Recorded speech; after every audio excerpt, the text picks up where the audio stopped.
பழைய வருடம் முடிந்து புதிய வருடம் ஆரம்பமாக போகிறது. எல்லோரும் ஆலயத்துக்கு செல்லுவோம் ஆராதனைக்காக.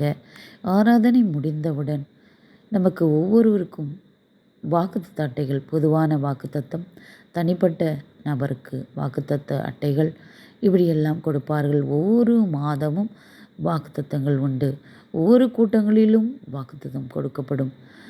ஆனால் எத்தனை பேர் வாழ்க்கையில் இந்த வாக்குத்தத்தங்கள் நிறைவேறி இருக்கிறது என்று கேட்டால் அது பலருக்கு வருத்தமாகத்தான் இருக்கும். காரணம், வாக்குத்தத்தம் நிறைவேறவில்லை. ஏன் இது ஜெப குறைவா, வேத வாசிப்பு குறைவா, அல்லது திருச்சபைக்கு செல்லுகிறது குறைவானதா? இதெல்லாம் கட்டாயம் தேவையானால் அதையும் தாண்டி ஒவ்வொரு வாக்குத்தத்தத்திற்கும் ஒரு கட்டளை உண்டு. கட்டளை இல்லாமல் எந்த வாக்குத்தத்தமும் கிடையாது. அதற்கு நாம் கீழ்ப்படியும் பொழுதுதான் அந்த வாக்குத்தத்தம் நிறைவேறும். ஆபிரகாமும் அப்படித்தான் கீழ்ப்படிந்து போனார். ஆனால் தேவன் அவருக்கு ஒரு முக்கியமான வாக்குத்தத்தம் கொடுத்தார். ஒரு குழந்தை தருவதாக சொன்னார். அந்த வாக்குத்தத்தம் நிறைவேற கொஞ்ச நாள் காத்திருந்தவர்கள் இனி குழந்தை பிறக்காது, வயதாகிவிட்டது என்று சொல்லி சாராள் தன்னுடைய வேலைக்காரியை ஆபிரகாமுக்கு கொடுத்து ஒரு குழந்தை பெற்றெடுக்கிறார். சிறிது காலம் கழித்து ஆண்டவர் வந்து அவரிடத்தில் கேட்கும் பொழுது சொல்லுகிறார் ஆபிரகாமிடத்தில், ஆபிரகாமே, எனக்கு முன்பாக நடந்து கொண்டு உத்தமனாயிரு என்று சொன்னால் இந்த காரியம்தான்.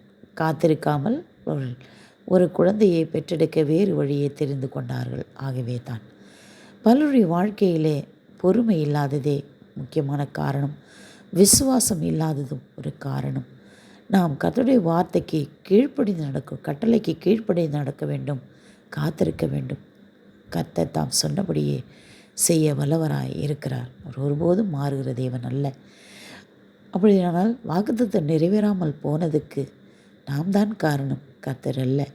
ஆகவே என்னுடைய வாழ்க்கையில் நாம் என்ன செய்ய தவறிவிட்டோம், எதை நாம் செய்தோம் என்று சிந்தித்து பார்த்து இந்த கடைசி தருணத்தில் கூட நீங்கள் அதை அறிக்கையிட்டு ஜெபித்து பாருங்கள். வருகின்ற வருடத்தில் நிச்சயமாய் அந்த வார்த்தையை கர்த்தர் நிறைவேற்றி தருகிறவராய் இருக்கிறார்.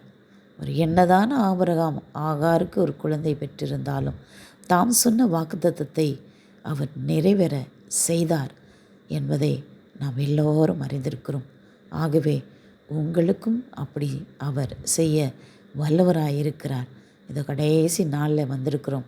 இன்றைக்கு நீங்கள் ஸ்தோத்திர பலியிட்டு ஜெபம் பண்ணுங்கள். உங்கள் இருதயத்தை சுத்திகரித்து உங்கள் விசுவாசத்தை வர்த்திக்க செய்யுங்கள், உயர்த்தி கொள்ளுங்கள்.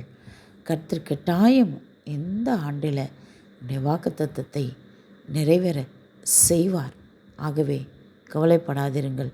சந்தோஷமாய் தேவனுக்கு நன்றி சொல்லி அவரை ஆராதித்து துதித்து பாடுங்கள். கட்டாயம் கர்த்தர் உங்களுக்கு வருகிற வருடத்தில் அற்புதம் செய்வார்.